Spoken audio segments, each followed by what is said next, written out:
Hello guys, welcome to my channel. Today we are going to see how to fix Windows 11 not detecting a headphones problem. Let's fix it guys.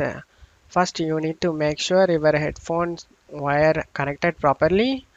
Try unplug it and plug it in another port and check if the problem solved or not.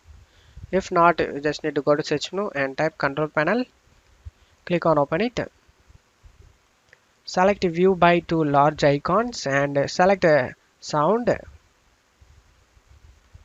In this list you just need to select your headphone guys. After selecting it, select set default option, and after doing it you just need to double click on it and go to advanced tab.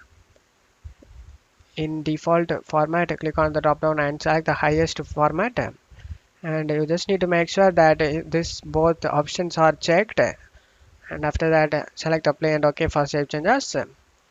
After doing it, select OK just to close stuff here. The second step, you just need to click on the speaker icon over here and click on this icon.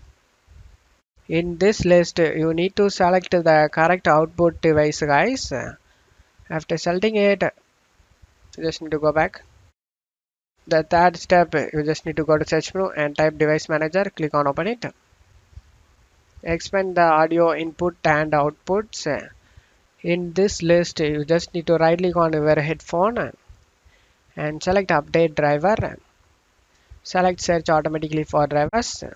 After getting done, you just need to close stuff here, and after doing these three steps you can check if the problem solved or not. I hope this video helped you guys. If the video helped you, don't forget to leave a like guys. You can also subscribe me and support me guys. Thank you.